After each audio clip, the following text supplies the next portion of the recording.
seja para a tua glória, Senhor Deus, e que a gente possa receber muito em breve boas notícias daquilo que o Senhor já fez, no nome de Jesus, amém.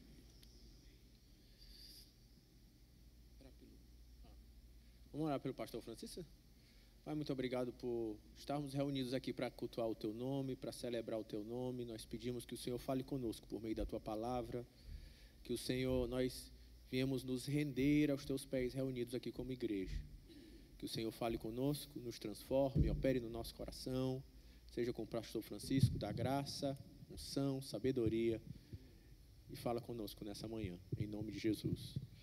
Amém.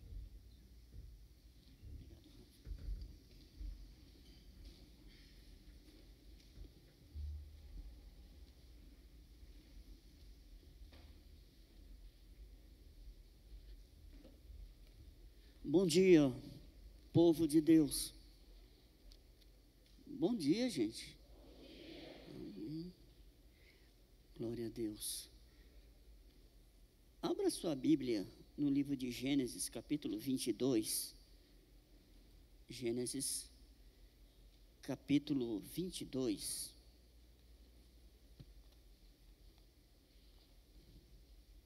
Gênesis, livro de Gênesis.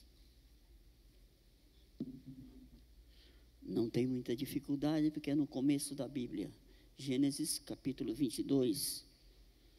Nós vamos ler do verso 1 ao 14. Quem achou, diga amém. Gênesis, capítulo 22, do 1 ao 14. O texto sagrado vai dizer assim: depois dessas coisas, pôs Deus Abraão à prova e lhe disse: Abraão. Este lhe respondeu: eis-me aqui. Acrescentou Deus: toma teu filho, teu único filho Isaque, a quem amas, e vai-te à terra de Moriá. Oferece-o ali em holocausto, sobre um dos montes que eu te mostrarei. Levantou-se, pois, Abraão de madrugada, e tendo preparado o seu jumento, tomou consigo 2 dos seus servos e a Isaque, seu filho. Rachou lenha para o holocausto e foi para o lugar que Deus lhe havia indicado. Ao terceiro dia, erguendo Abraão os olhos, viu o lugar de longe. Então disse a seus servos: esperai aqui com o jumento, eu e o rapaz iremos até lá, e havendo adorado, voltaremos para junto de vós. Tomou Abraão a lenha do holocausto e a colocou sobre Isaque, seu filho, e ele, porém, levava nas mãos o fogo e o cutelo. Assim caminhavam ambos juntos. Quando Isaque disse a Abraão, seu pai: meu pai, respondeu Abraão: eis-me aqui, meu filho. Perguntou-lhe Isaque: eis o fogo e a lenha, mas onde está o cordeiro para o holocausto? Respondeu Abraão: Deus proverá para si, meu filho, o cordeiro para o holocausto. E seguiam ambos juntos. Chegaram a um lugar que Deus lhe havia designado. Ali edificou Abraão um altar sobre ele e dispôs a lenha. Amarrou Isaque, seu filho, e o deitou no altar, em cima da lenha. E, estendendo a mão, tomou o cutelo para imolar o filho. Mas do céu lhe bradou o anjo do Senhor: Abraão, Abraão. Ele respondeu: eis-me aqui. Então lhe disse: não estendas a mão sobre o rapaz, e nada lhe façais, pois agora sei que temes a Deus, portanto não me negaste o filho, o teu único filho. Tendo Abraão erguido os olhos, viu atrás de si um carneiro preso pelos chifres entre os arbustos. Tomou Abraão o carneiro e ofereceu em holocausto, em lugar de seu filho. E pôs Abraão por nome aquele lugar: o Senhor proverá. Daí dizer-se até o dia de hoje: no monte do Senhor se proverá. Amém? Feche seus olhos, põe a mão no seu coração, vamos orar mais uma vez. Pai, nós rendemos o nosso coração essa manhã diante da Tua palavra, nos colocamos aqui como igreja, como família, como corpo de Cristo. Nós queremos Te pedir a Tua bênção essa manhã, a bênção do entendimento, que o Senhor nos traga a revelação ao nosso coração daquilo que o Senhor quer falar através dessa palavra, Senhor. Pai, nós como povo de Deus, como igreja e como família, nós queremos também interceder pela vida desse homem que entrou aqui na Tua casa, pedir pela Tua misericórdia sobre a vida dele. Senhor, entendemos que ele está fora de si, Pai, mas que ele precisa do Senhor, assim como nós, Senhor. E nós rogamos ao Senhor que a Tua misericórdia, que a Tua salvação, que a Tua graça, que o Teu amor alcance o coração dele, Senhor, para a glória do Teu nome, Senhor.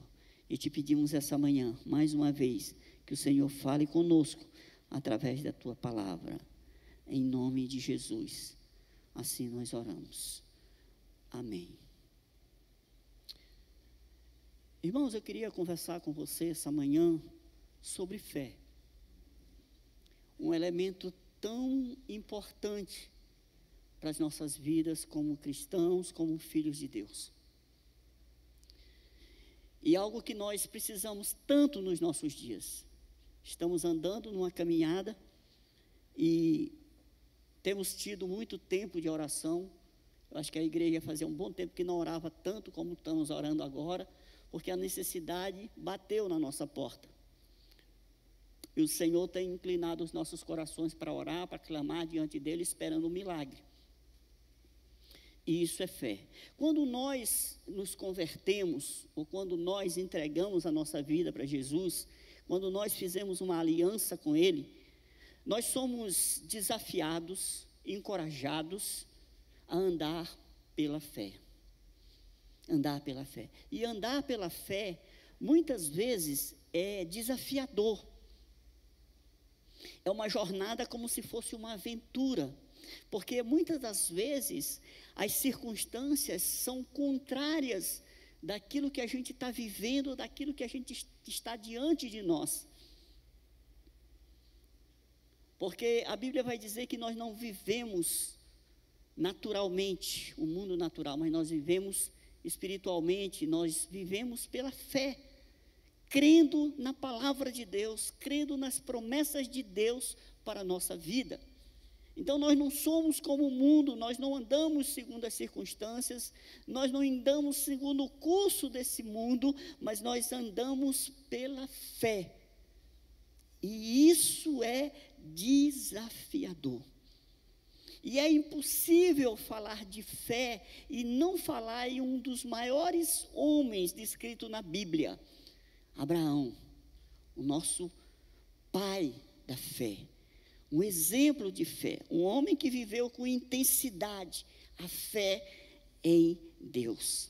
Abraão é o pai da fé em 3 religiões monoteístas: o judaísmo, o islamismo e o cristianismo. Essas religiões, elas são unânimes em entender como Abraão sendo o pai da fé, uma referência de fé para nós. E quando nós começamos a estudar, a ler na Bíblia a história desse homem, a gente começa a ver ele andando pela fé, e a gente começa a ver, aqui nesse texto que nós lemos, nós vemos que talvez esse seja o momento mais dramático em sua vida, o momento em que Deus o pôs à prova. O momento em que Deus o pôs, esse homem, à prova. Então, Abraão não é diferente de mim, de você. Abraão era um homem como eu e como você, e Abraão passou por uma prova na vida dele. E a prova é algo constante na vida do crente. A provação, a Bíblia chama isso de provação. E no livro de Tiago, capítulo 1, verso 2, a Bíblia vai nos dizer: meus irmãos, tende por motivo de toda alegria o passardes por várias provações. que a palavra de Deus está dizendo é que nós, na nossa caminhada cristã, na nossa vida com Deus, nós não vamos passar necessariamente apenas por uma provação, mas vai haver muitas provações. Vai haver muitos testes na nossa vida. E ele diz que nós devemos ter alegria. Por quê? Porque nós estamos sendo provados por Deus, e a provação, ela tem como objetivo nos aprovar, e cada vez que eu e você passamos por uma prova e somos aprovados por Deus, a gente tem a chance de crescer um pouco mais na fé e avançar no nosso relacionamento com Deus. Existem duas coisas que você sabe, mas eu vou só lembrar. Existe provação e existe tentação. A tentação, ela vem da parte do diabo e tem como objetivo nos derrubar, nos destruir. As provações, elas partem de Deus e tem como objetivo nos levantar, aumentar a nossa fé, nos fazer crescer no nosso relacionamento com Deus. Quando somos reprovados, a gente volta para a sala de aula e passa de novo pelo teste. É como o Enem, que muitas vezes a gente faz, muitas vezes para passar. Se prepara para passar. Assim é a nossa caminhada com Deus. E o texto que nós lemos, no capítulo 22, verso 1, ele começa dizendo assim: depois dessas coisas. Que coisas?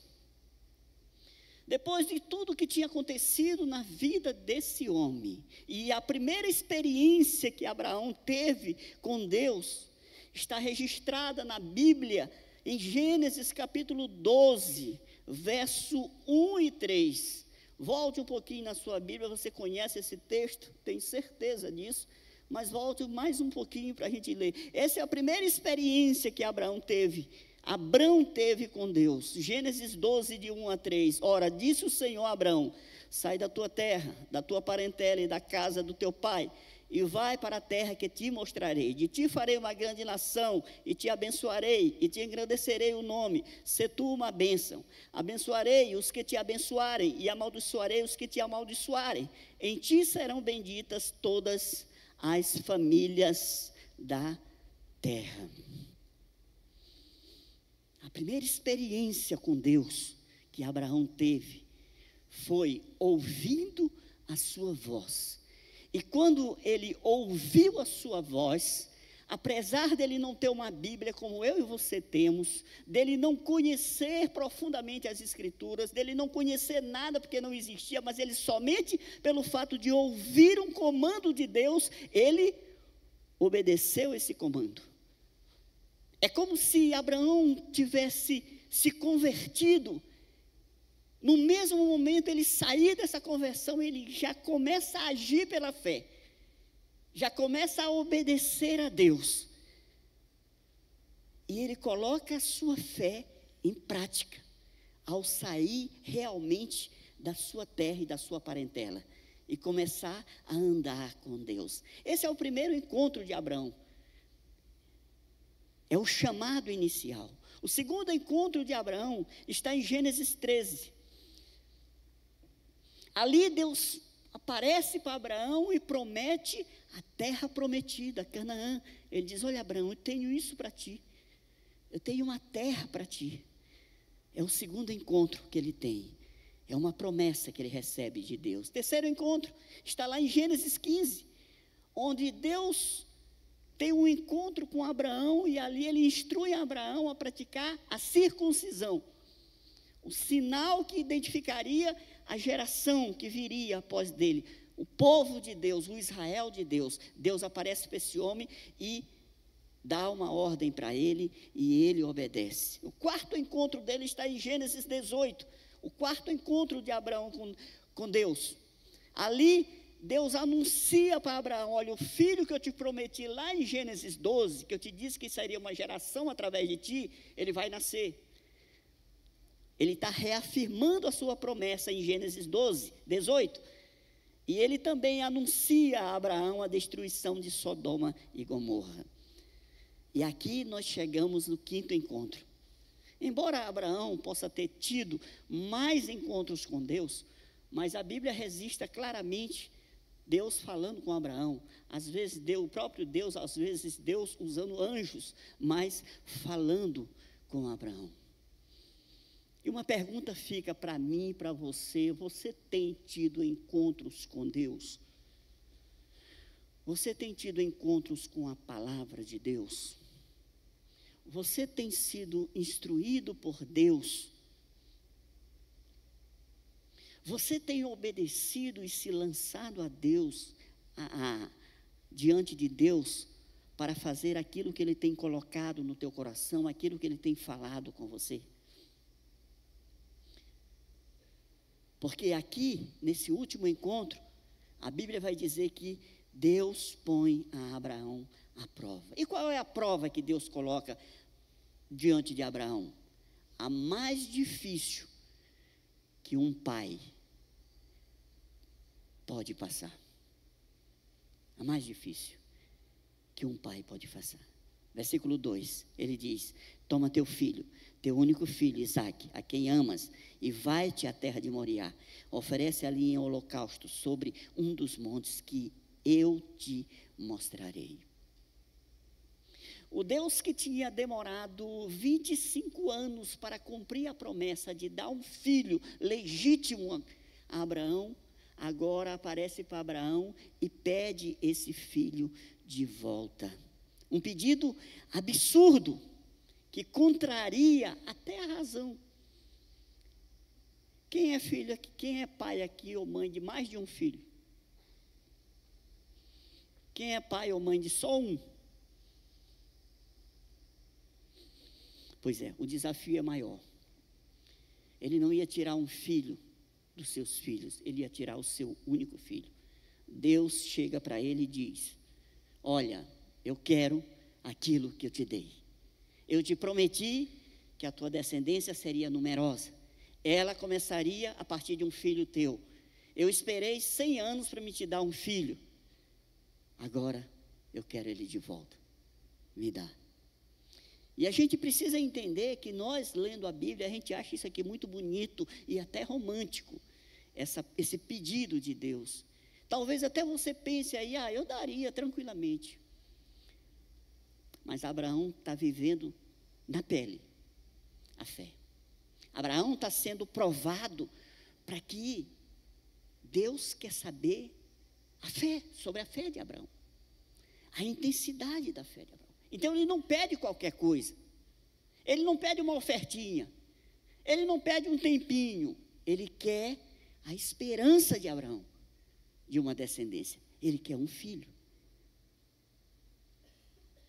Esse pedido, ele contraria até a natureza do próprio Deus, e aqui a gente precisa fazer uma reflexão sobre a dificuldade que Abraão teve de entender esse pedido de Deus. Porque o que Deus está propondo aqui é um assassinato. E mais tarde nós vamos ver no Antigo Testamento um Deus pagão chamado Moloque, que ele é associado ao sacrifício de crianças. Esse Deus era um Deus que era construído, era uma imagem que era construído, ele tinha a barriga grande, e a barriga dele era cortada assim, e ali eles colocavam fogo, e ali eles colocavam crianças como sacrifício para esse Deus. Esse Deus cobrava a fidelidade dos seus súditos, pedindo os filhos dele como sacrifício, e os pais colocavam esses filhos no fogo para queimar, como oferta para esse Deus. O próprio Manassés, um dos problemas que Manassés teve com Deus é que ele sacrificou os filhos dele a Moloque, um Deus pagão. Então aqui tinha a primeira dificuldade de Abraão, entender como Deus que deu a vida, deu algo tão precioso para ele, agora quer tirar. Como Deus quer matar um sonho dele, uma esperança dele. Mas também esse pedido, ele contraria também a natureza do próprio Deus.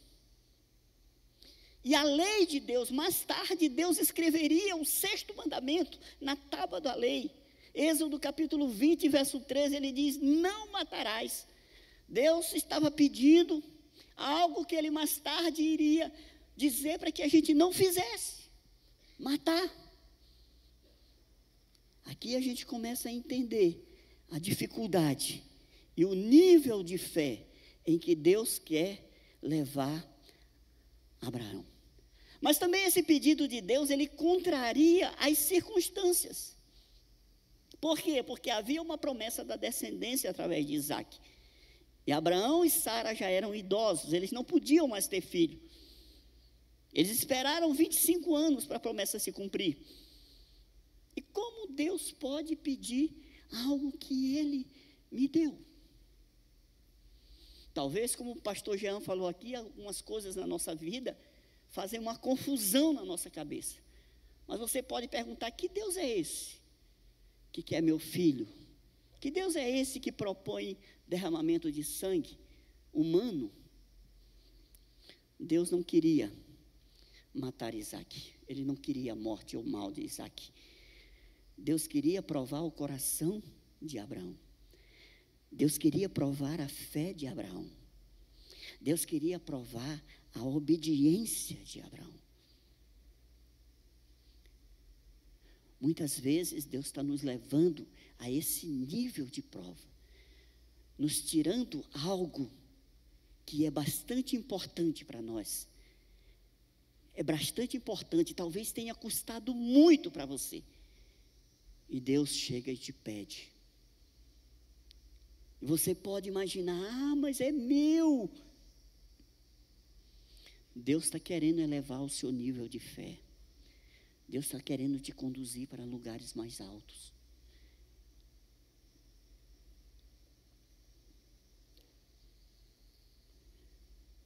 Tiago 2,17. A Bíblia vai dizer: assim também a fé, se não tiver obras por si só, está morta. Deus, todas as vezes que Ele acionou Abraão, Ele queria uma resposta, uma atitude de volta. E Abraão estava preparado para obedecer a Deus e agir. No versículo 21 do capítulo 2 de Tiago, o texto vai dizer assim: não foi por obras que Abraão, nosso pai, foi justificado quando ofereceu sobre o altar o próprio filho Isaque. Vês como a fé operava juntamente com as suas obras. Com efeito, foi pelas obras que a fé se consumou e se cumpriu a escritura, o qual diz: ora, Abraão creu em Deus e isso lhe foi imputado para a justiça e foi chamado amigo de Deus. A fé de Abraão, ao entregar o seu próprio filho, ao ouvir a voz de Deus, ao obedecer a voz de Deus, tornou ele amigo de Deus. Isso muitas vezes contrasta com a minha fé e a sua fé. Porque algumas pessoas possuem uma fé morta, inoperante, sem ação. Muitas pessoas estão vivendo no automático, naturalmente. A fé é morta, porque não tem obras. As obras, elas precisam andar junto com a fé. Toda vez que Deus falar com você, meu irmão, minha irmã, você precisa ouvir os seus ouvidos e agir naquilo que Deus está falando. Nós precisamos tomar essa lição de Abraão, de ter uma ação ativa diante da voz de Deus. Se você ouvir um sermão nessa manhã, lindo e maravilhoso, e você sair por aquela porta, e se não se dispor a colocar em prática nada do que você ouviu, não vai servir para nada para a sua vida. Não vai trazer crescimento, não vai mudar a sua vida, não vai tirar o seu problema, se você não agir pela fé. Se você não ignorar as circunstâncias e colocar a sua fé de forma prática diante das circunstâncias que está diante de você. A minha pergunta para você: qual o passo de fé que Deus requer de você hoje? Qual a circunstância que você está vivendo hoje, que você vê pelos olhos naturais, você diz: isso eu não sei resolver. Essa prova não dá para mim se eu não colar. Não tenho como. Qual é o seu desafio de pé? Porque as provações, elas vão sempre nos desafiar a caminhar, a obedecer, e muitas vezes sem questionar. Sem questionar. Obediência a Deus. Isso Ele nos cobra, irmãos. Obediência a Deus. Se nós não nos dispormos a obedecer a Deus, nós estamos perdendo tempo. Perdendo tempo, perdendo coisas preciosas. Se a gente não colocar a nossa fé em ação, se a gente não der passos de fé confiando em Deus. Vamos caminhar pelo texto mais um pouco, versículo 3 ao 5. O texto vai dizer: levantou-se, pois, Abraão de madrugada, e tendo preparado o seu jumento, tomou consigo 2 dos seus servos e a Isaque, seu filho, rachou lenha para o holocausto e foi para o lugar que Deus lhe havia indicado. Ao terceiro dia, erguendo Abraão os olhos, viu o lugar de longe. Então disse a seus servos: esperai aqui com o jumento, eu e o rapaz iremos até lá, e havendo adorado, voltaremos para junto de vós.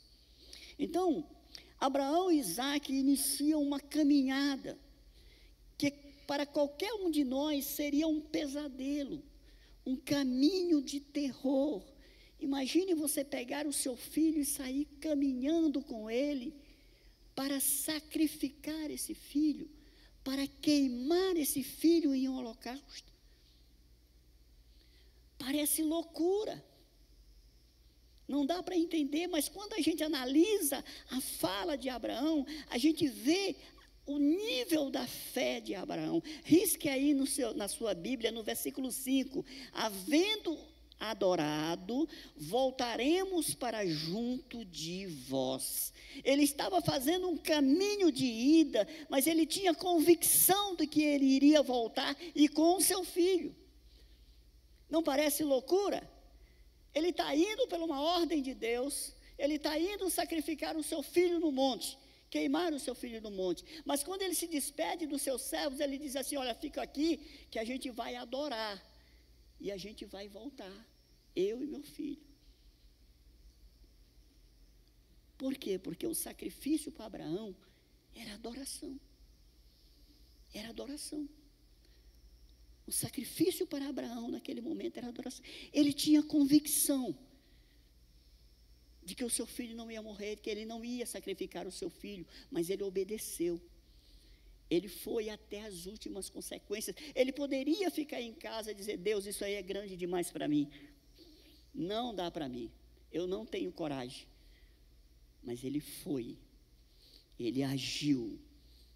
Ele foi até onde ele pôde. Mas havia fé. Nas suas palavras, elas nos mostram uma fé. Eu não sei como vai acontecer, mas eu sei que vai acontecer. Você imagina o nível de fé que esse homem está alcançando? Versículo 6. Acompanhe comigo na sua Bíblia. Tomou Abraão a lenha, o holocausto, e a colocou sobre Isaque, seu filho. Ele, porém, levava nas mãos o fogo e o cutelo. Assim caminhavam ambos juntos. Então, eles continuam andando como pai e filho. A distância que eles percorreram em 3 dias foi cerca de 80 quilômetros. Eles andando, caminhando, pai e filho, rumo ao sacrifício. Então, irmãos, vamos usar a nossa imaginação essa manhã e imaginar essa caminhada desse pai com esse filho. Vamos imaginar que nesses 3 dias ele tem tempo de sobra para conversar com seu filho. E ele começa a testemunhar da sua vida. Olha, meu filho, eu estava de boa lá em Ur dos Caldeus, e aí eu ouvi uma voz. Deus me chamou. Aí disse para me sair para um lugar que ele não sabia onde era, ele ia me dizer durante a caminhada, e eu saí com a minha mulher, com as minhas coisas, e fui. Deus falou comigo. Então aí, do nada, ele me prometeu uma descendência, disse que de mim ia fazer uma grande nação. Só que tem um detalhe, sua mãe não podia ter filho. Mas aí, depois de muito tempo, Deus fez com que ela pudesse ter filho. E aí você nasceu. Olha, meu filho, você é um milagre de Deus. Só que tem um pequeno detalhe. Deus está me pedindo, agora tu. E a gente está indo para me te sacrificar. Para me te entregar aquilo que Deus me deu. Deixa eu te perguntar uma coisa. Você já viveu uma experiência dessa? De estar caminhando de forma contrária àquilo que você quer, sem entender nada, mas somente confiando que Deus está no controle, que Deus está agindo, independente das circunstâncias. Porque é mais ou menos esse nível, irmãos, que Deus quer nos levar na fé. É muitas vezes não entender o que está acontecendo. É muitas vezes não entender o final, mas caminhar, andar pela fé, andar pela fé. Deus falou, eu faço. Não quero nem saber do resultado. Se Deus falou para fazer assim, eu vou fazer assim. Então você anda pela fé, você anda pela fé, você ignora a razão. Você ignora a razão, porque muitas vezes, irmão, nós somos tão naturais. A gente faz as coisas tão certinho, a gente planeja, mas a gente não usa fé. A gente não ouve Deus. Muitas vezes a nossa vida é tão organizadinha, tudo certinho, bonitinho, mas a gente não tem tempo para ouvir a voz de Deus. E todas as vezes que a gente se dispõe a entregar a nossa vida para Deus, muitas vezes Ele vem e faz uma bagunça santa e depois Ele começa a arrumar.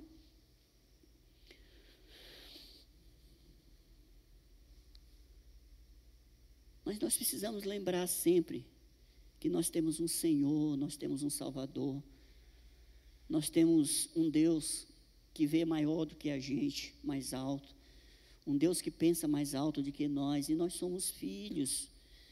Nós precisamos aprender a ouvir a voz de Deus, a não caminhar pela razão, pelas circunstâncias, mas caminhar pela fé, crendo naquilo que Deus está fazendo, sendo obediente à sua voz, sendo obediente ao seu comando. Olha o que Paulo fala lá em 1 Coríntios capítulo 2, verso 14 ao 16. Ora, o homem natural não aceita as coisas do Espírito de Deus, porque eles são loucura, e não pode entendê-las, porque elas se discernem espiritualmente.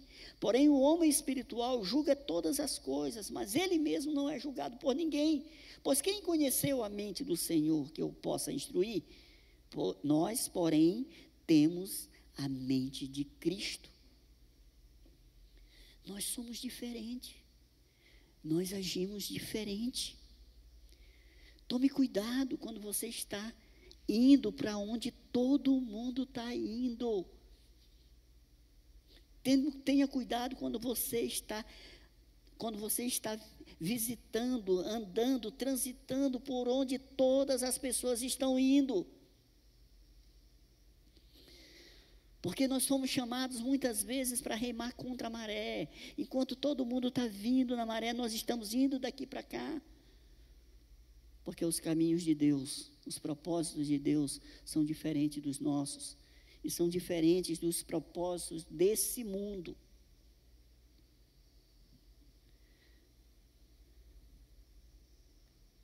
Versículo 7 e versículo 8.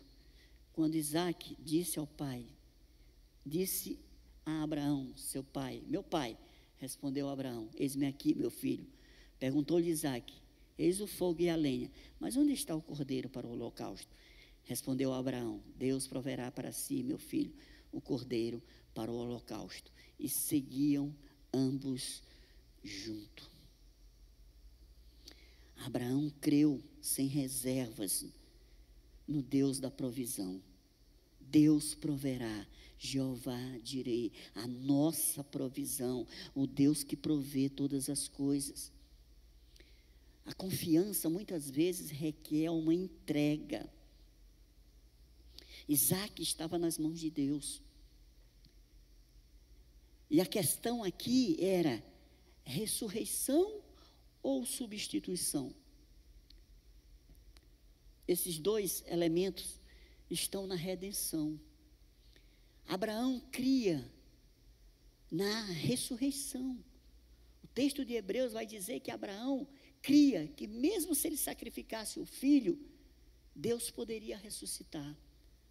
Mas Deus não foi por esse caminho. Deus foi pela substituição. Ele substituiu Isaac pelo cordeiro, pelo carneiro. Não me pergunte como esse cordeiro, esse carneiro foi parar ali, porque a Bíblia não explica. Mas o cordeiro estava lá.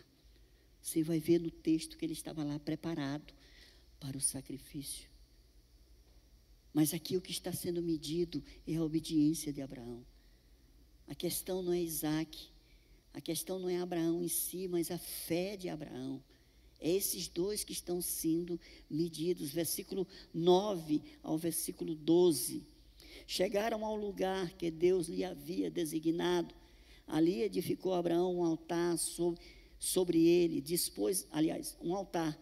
Sobre ele dispôs a lenha, amarrou Isaque, seu filho, e o deitou no altar em cima da lenha. E estendendo a mão, tomou o cutelo para imolar. Mas do céu lhe bradou o anjo do Senhor: Abraão, Abraão. Ele respondeu: eis-me aqui. Então lhe disse: não estendas as mãos sobre o rapaz, e nada lhe faças, pois agora sei que temes a Deus, porquanto não me negaste o filho, o teu filho, o teu único filho. A gente vê nesse texto que Abraão volta a construir um altar. Em primeiro lugar, ele constrói um altar, e ali ele coloca o sacrifício, Isaque, sobre o altar. Então, quando você vai ler a Bíblia, você vê que Abraão era um homem que ele andava em tendas, ele se locomovia em tendas, mas ele era um homem que construía altares. Mas você vai perceber também que depois que Isaque nasceu, Abraão não fez mais altar. Ele não era mais um homem de fazer altar. Então, o que a gente entende aqui? Que quando Isaque chegou na vida de Abraão, Abraão já tinha idade para ser vô. E a gente sabe que existe uma tendência natural dos vô estragar os filhos, né? Então, ele tinha um amor muito grande por Isaque. Então, Deus começou a ver que existia algo entre o altar e Abraão e Deus, que era Isaque. Então, o que Deus pede? Que ele coloque Isaque no altar. Mas não é no altar para ser adorado, mas é no altar para Deus. É uma entrega. Então, a minha pergunta para você: você tem um altar no seu coração? Quem é que está ocupando esse altar? Quem é que tomou o lugar de Deus nesse altar? Isaque aqui está no altar, não para ser adorado, mas ele está para ser sacrificado, para ser consagrado.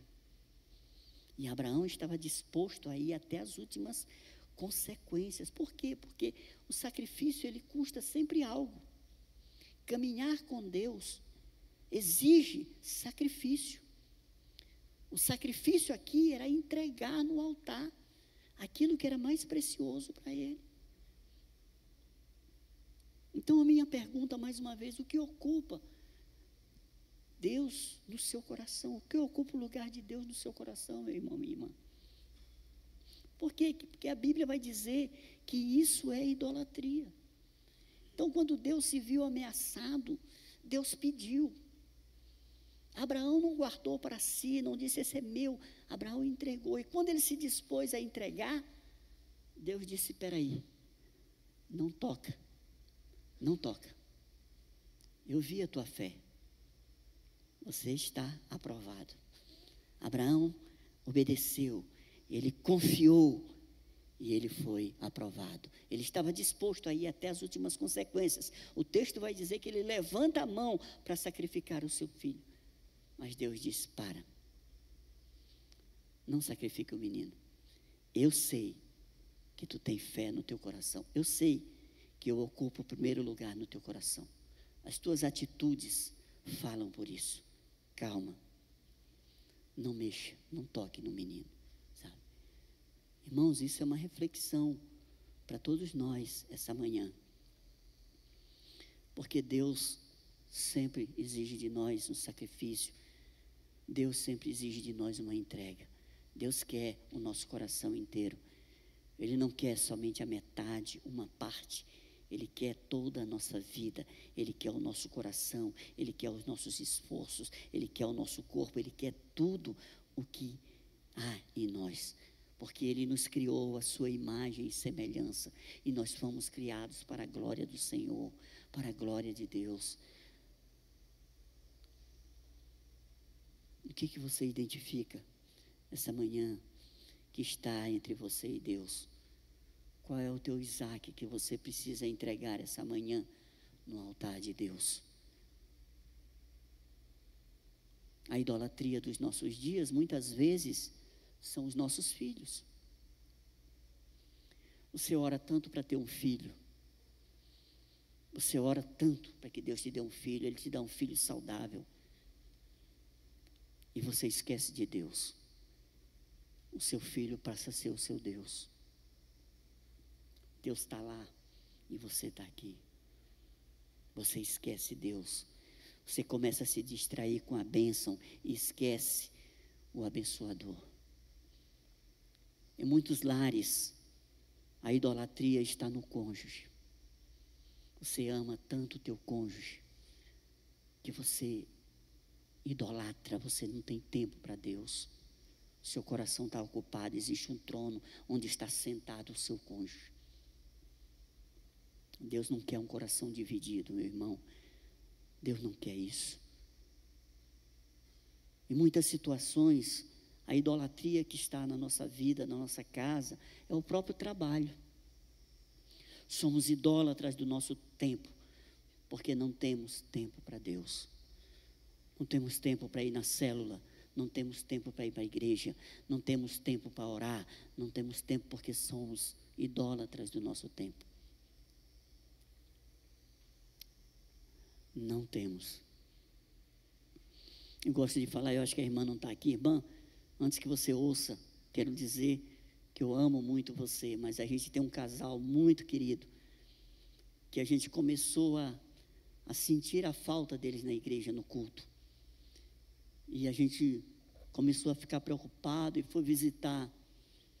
E a irmã falou assim: olha, entenda, eu trabalho a semana toda, de segunda a sábado.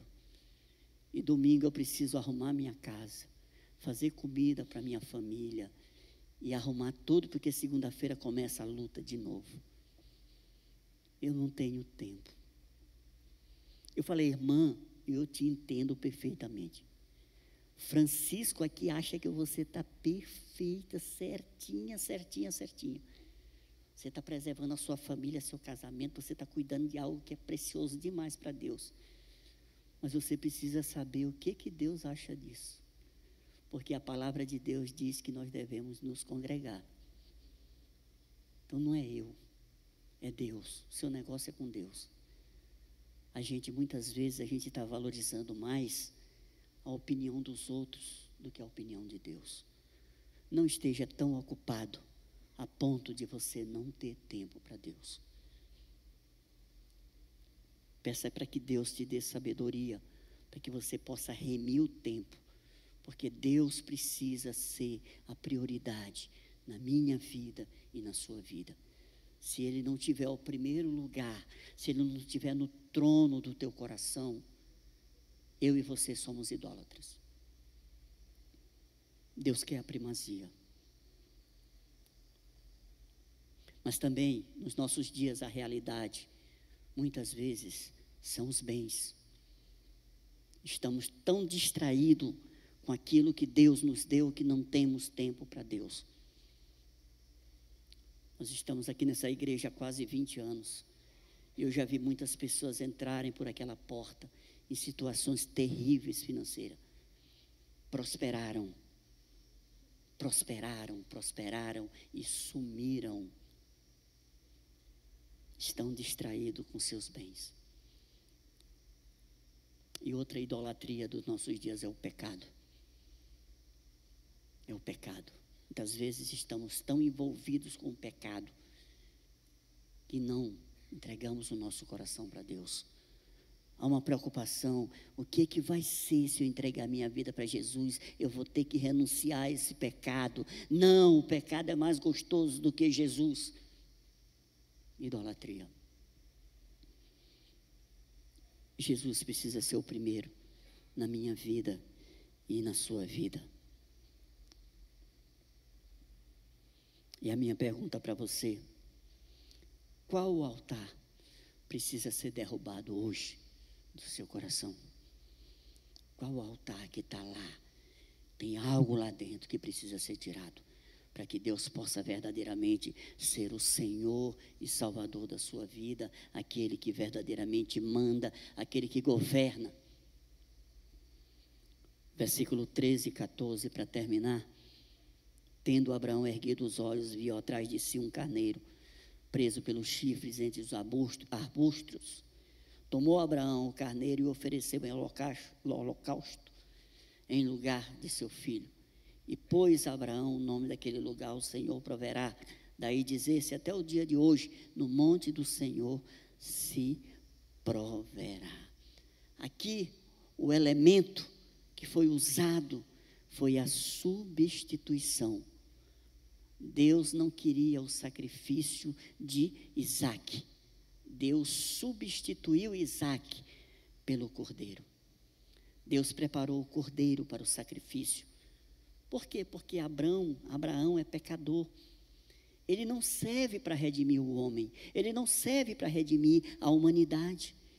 Isaque, embora tenha sido um homem de Deus também, não serve para a redenção. Isaque não salva ninguém. Ele não redime o homem do pecado, mas quem redime o pecado, do homem do pecado, é o Cordeiro de Deus. É o Cordeiro que estava lá preso, esperando para ser sacrificado. Então, irmãos, o Antigo Testamento todo nos mostra a beleza de Cristo. A gente vê ali Cristo, a gente vê claramente nessa palavra Cristo e a redenção. Usando Isaque, substituindo, nós fomos substituídos, era nós que iríamos ser sacrificados por conta do nosso pecado, mas o Cordeiro de Deus, que foi revelado por João Batista, no batismo, o Cordeiro de Deus que tira o pecado do mundo, entrou nas nossas vidas, e nos salvou, e nos redimiu, e nos substituiu. Quantas vezes, irmãos, o cutelo, ou seja, a espada de Deus estava desembainhada contra a minha cabeça e a sua cabeça. E Deus lá de cima disse: epa, essa aqui é minha, esse aqui é meu, esse aqui é meu, esse aqui é meu. Não toca. Quantos livramentos Deus nos deu, quando nós não tínhamos Deus, quando nós éramos inimigos de Deus, vivíamos sobre o governo do diabo. E quantos livramentos Deus nos deu. Quantas vezes nós estávamos a ponto de morrer, e Deus disse assim: não, como disse para Isaque, não toca nele, porque esse é meu, essa é meu. Essa é a história das nossas vidas, Por que nós estamos aqui? Porque alguém um dia nos colocou no altar. Alguém um dia orou por nós. Algum dia alguém abriu mão de nós e entregou para Deus. Intercedeu pela nossa vida. E a justiça de Deus que vinha pelo pecado sobre mim e sobre você foi aplacada pelo Cordeiro, pelo sacrifício da cruz do Calvário. Jesus pagou o preço pela minha vida e pela sua vida. E essa noite Ele nos pede, essa manhã Ele nos pede, para a gente colocar no altar A começar o nosso coração. O nosso coração. E em seguida tudo aquilo que está ocupando o lugar de Deus no nosso coração. Essa é a mensagem linda que esse texto nos mostra. E nós estamos aqui vivendo a estação do desapego. Você pode começar hoje se desapegando, meu irmão e minha irmã. Entregando os seus filhos para Deus. Entregando o seu cônjuge para Deus. Entregando o seu trabalho para Deus. Entregando os seus bens para Deus. Entregando tudo, o pecado.